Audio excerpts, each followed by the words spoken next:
Welcome back, everybody. Hot Mike rolls on Overreaction Monday. We mentioned we know our Super Bowl participants, and now the endless chat and speculation will begin about that football game for the next 13 days. Well, 12 days prior to the game. But there is a vacuum here, and of course, college football is ready to scoop that up with the two All-Star games, the big ones that will happen over the next 6 days. The Shrine Bowl, of course, in Frisco, Texas, of all places, comes up on Thursday. Their practices are ongoing actually right now. One Cam Miller is practicing as we speak. And then the Senior Bowl from Mobile is on Saturday. The practices for that begin tomorrow. And here to chat everything FCS, as he is each and every Monday, is our guy, Sam Herder from Heroes Sports and BetMGM. We'll get to that, the All-Star games, in a second. It's not without newsy. That's why we have to have you on here, bud, because there's always news to chat about. And I always joke the offseason is more busy than the actual season with stuff that's happening. The big thing now is the looming House settlement. And we were discussing this on Buys and Media Zone on Wednesday, Sam, about what schools, FCS schools, are going to either opt in or some opt out. News came out last week. North Dakota State is going to opt out. Montana State is going to opt in. Now, I'm not to try and bottle this down of how to describe accurately what this all means. I'm not going to put that on you. But how big a deal is this? How much of an outlier is Montana State by opting in as an FCS school? Right now, it seems like they are the outlier. The only two schools that I've seen come out and say that they do plan on opting in are Montana State and Sacramento State. I know Montana's stance is kind of we might not opt in the first year, but the second year we probably will, just to see how everything shakes out. And like originally with the House settlement, it seemed like no FCS schools are going to opt in. It just doesn't seem too likely. Yeah. And then just a month ago, I was reading some stuff that were saying FCS schools actually and mid majors actually might end up opting in. And I asked a couple of FCS commissioners, and they said, yeah, most FCS schools will probably opt in. Now it doesn't appear like a whole lot will be opting in, and whether it's the right decision or the wrong decision on opting in or not opting in, I don't think there's a universal like correct answer to that. I think it depends, on the school. Like I think it makes sense for Sacramento State to opt in and Montana State to opt in because it gives you more flexibility to with your scholarship dollars. You can opt in and revenue share $0. You can revenue share however much or however little you want, but you can be more flexible with your scholarship dollars. Now for a university like Wofford, where half of their student enrollment are athletes, and you probably don't want to opt in because then you have to cut roster spots and all of a sudden your enrollment goes down. And I know that's what NDSU AD Matt Larson said. That was his concern with opting in. So it is interesting, though, that the two teams in Frisco this last year kind of opposite decisions right now as far as what they want to do in the first year of opting in or not. I think there's a lot of indecision or just not knowing what's to come on this. And I think, and you mentioned this with Montana, with Ken Haslam, the AD there, that we may decide not to do it now, but that's not a hard and fast. We may never decide. Maybe we want to do it in 2026. You have till March 1st of each year to decide on that. The thing to me is if a conference is going to let the schools decide that part, then you've got chaos out there. And that, granted, we already know some schools are on an even playing field already. This could even widen that, don't you think, with this? Yeah, and it is a year-to-year thing where you can opt in one year and not opt in the next year or vice versa. Right. At the same time, you don't want to flip-flop that every other year because coaches want to know, hey, do I have 105 football players or do I have 120 football players? Same thing with soccer and volleyball with the roster limits and also, scholarship limits and all that. Do we have scholarship limits? Do we not? So you probably don't want to flip-flop every other year for the next 5 years. But yeah, it's for like conference-wide, conferences can set scholarship limits still even for teams that opt in. I don't know if conferences can enforce whether you opt in or not. Like I don't think the Big Sky can prevent Sac State from opting in or not. Like I just don't know legally if they would be able to do that. Now they could say whether you opt in or not opt in, 63 scholarships is still our limit, or they could say 70 scholarships is still our limit. But I just feel that let's say Montana State, gets a big donation, and all of a sudden they want to support 72 football scholarships. That's nine more than NDSU. Then NDSU is going to want 72 scholarships. South Dakota State's going to want 72 scholarships. And so it kind of seems like someone's going to set the bar, and then other teams are going to meet that bar. But how many teams can, Yeah. meet that high scholarship bar? Not a lot. It's just kind of it seems like the rich in the quote unquote rich in the FCS Well, can get richer if they opt into the house and settlement. I'm really interested to see how this plays out because some, like you said, and the roster limits is really intriguing to me as well. Because if you opt in, then you're stuck at 105. That some who lifeblood have walk-ons like NDSU does and several others, that if you're hard and fast on that, granted in FCS you can break up your scholarships, and I know you wrote about this where now in the big boy level, if you don't have a scholarship, now our collective will pay your tuition and you can walk on even though you don't have a scholarship. There's other ways to go around doing this now. Yeah, and that is one advantage of opting into the house Right. settlement, where I'll just keep on using the Big Sky for an example. Let's say they still set the scholarship limit to 63 football scholarships. Well, Sac State okay, they have 63 scholarships, but Sac State can give 20 more guys scholarship money that's Right. not scholarships. It could be higher Alston payments. It could be an in-house NIL deal. And the other thing too is when I mentioned it can give you more scholarship flexibility is right now in the FBS, it's pre-house settlement, it's 85 full ride scholarships. In the FCS, it's 63 scholarships that you can spread over 85 Five guys. players. Yep. So there's partial scholarships. If you opt into the house settlement, even if you're stuck at 63 scholarships, you can now spread those over 105 players. So you can get more guys on scholarship money, even though your overall pool of scholarship money isn't going up. But you can spread that out over more players, which means it could help you get, more guys to your school if you can offer a 25% scholarship. Meanwhile, they're getting walk-on offers from other Right. schools. It's fascinating. I know people are just Yep. probably they're rolling their eyes at us hearing this, but this is it may not be interesting now, but this could have a huge factor on how it plays out on the field when we get to August. Yeah, depth is obviously Right. a big thing in the FCS, and so even like 20% scholarship, that could go a long way. The difference between getting a guy and not getting a guy, and so the other thing that too to keep in mind is, and I mentioned you don't have to revenue share any money at all because there isn't at the FCS level, even at the Group of Five level, like there's just not $1 million sitting around out there in their athletic budgets. Like they're every all the money they bring in, they're spending.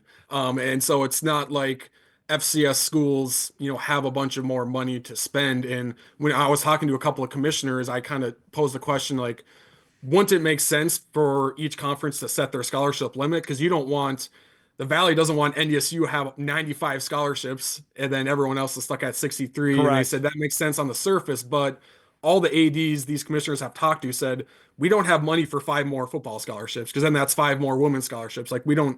don't have that money. And so while I say the rich could get richer in the FCS, there technically there really is no rich programs in the Yeah. FCS because they're all operating at pretty small budgets. Just something we'll keep our ears and eyes peeled on here over the next few weeks and months on how each school will handle this. I mentioned it is All-Star Week. Shrine Bowl practices are going on. One guy got a late invite, guy that we know up here, Eastern Washington's Efton Chisholm III, wide receiver who has already been standing out. He was a great player at Eastern Washington. We already know the lineage of Eastern Washington wide receivers in the NFL. There's a handful of them. It's not just Cooper Kupp. This guy could be the next one, Sam.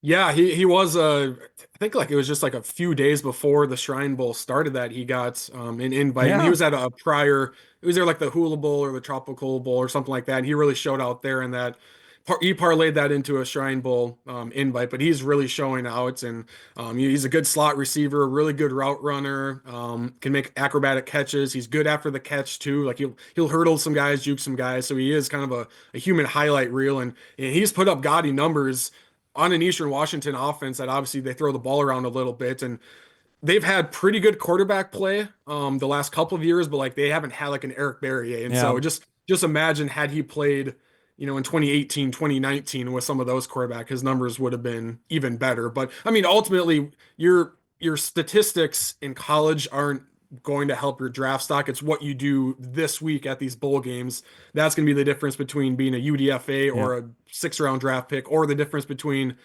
being a day 3 guy and a day 2 guy is what you do in the pre-draft process. Cam Miller obviously is there. We're going to chat about that in our next hour. Seems like he's had a good start. They're having day 3 of their practices. There's a couple other guys that Bison fans will know that's there at the Shrine Bowl. Towson tight end Carter Runyon is there. He's a dude.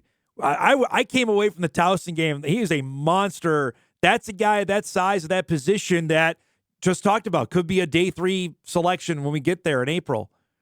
Yeah, and I remember hearing about him last year Yeah. around this time. As far as being one of the better small school prospects, just with his size and what he can do. And so, it seems like he's doing well so far this week, and could definitely boost his draft stock like many other guys. So tomorrow, the other big one is the Senior Bowl. That gets a lion's share of the attention with practices that are on NFL Network. The game is Saturday. Gray Zabel is obviously going to be there. The Bison will be well represented. Jim Nagy, who runs the game, loves his Bison offensive lineman. Which FCS guy to you has the potential to have a big week, to make some money this week in your mind? There's only 9 or so guys that are down there. Which one stands out to you? Yeah, I think Marcus Yarns from Delaware has a chance to really shine. He kind of reminds me a little bit of Pierre Strong Jr. just with his running style, and so I think he's a guy that could really boost his stock. Same thing with David Walker. Yeah, that's my guy. That's my guy. Yeah, Central Arkansas. Doesn't necessarily have the prototypical. I mean, he's not undersized, but he's also not like a 6'5", the edge player. He's, I think, around like 6'2", 6'3". But there's kind of there's differing opinions on who the top FCS draft prospect is.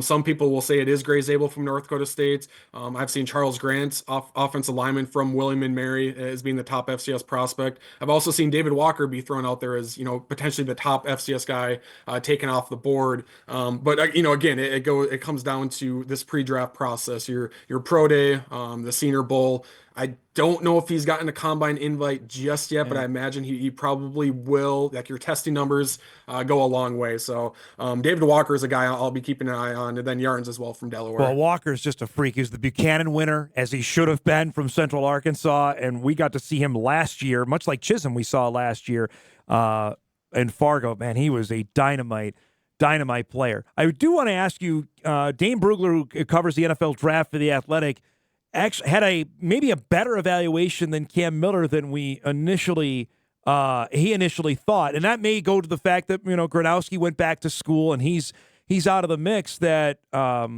Miller, according to Brugler, could be now a mid to late round pick, which I visited with Cam about that late last week before he went down back to Frisco.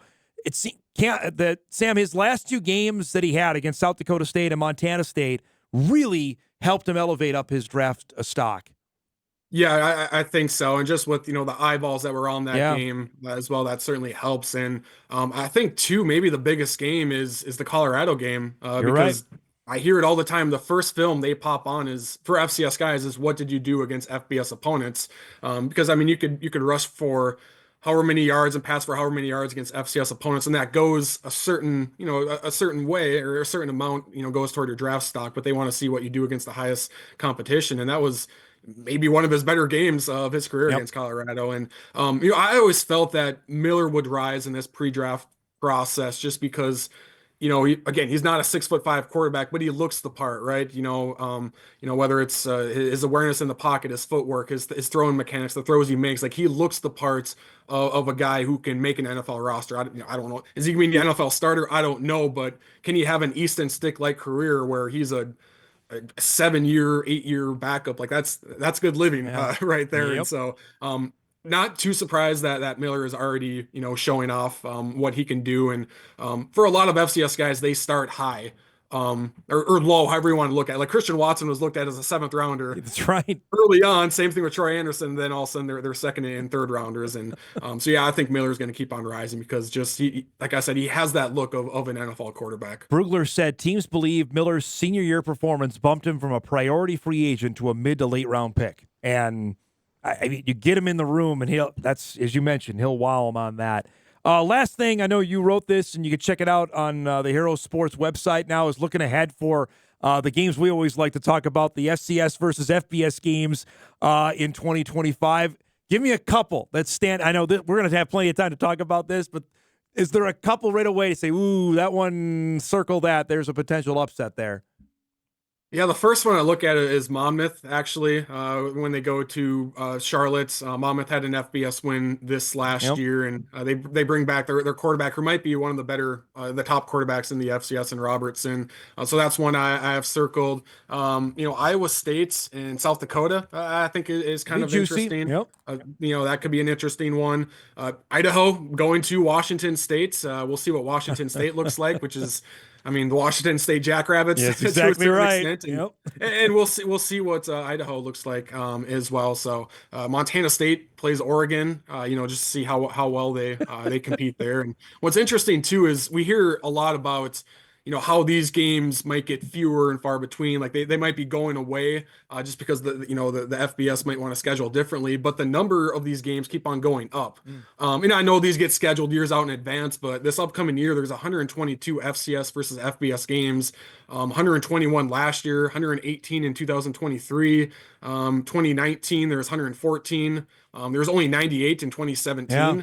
So these games are becoming more common than least common, but again, they get scheduled years out in advance. And in 2028, how many of these games are there going to be? There might be a little bit fewer, as these Power 4 programs are trying to, pad their resumes for bids into the college football playoff. But so far, these games are getting more common rather than less common. One thing I know we got to roll, the college football playoff announced on Friday that they're going to Vegas for the championship in a couple years, and the game is going to be played, I think, January 25th, which seems, it's just crazy to me. The one other thing to keep an eye on, and I know you've been talking about this, is the potential, and it's not going to happen imminently, maybe a couple years down the road, that college football says we're going to move up and start earlier. That I'm really interested. If they start week 0 that last week of August, or even earlier than that, to get away from playing so deep into January, Sam, that's something I'm really interested in. Yeah, I think that does make sense, just to move everything back a little bit. And, scheduling wise for the FCS, maybe that gives you 2 bye weeks, right? Unless you want to add another game. Maybe there's conference championship weekend in the FCS. If you kind of move things back, and that gives you a better buffer.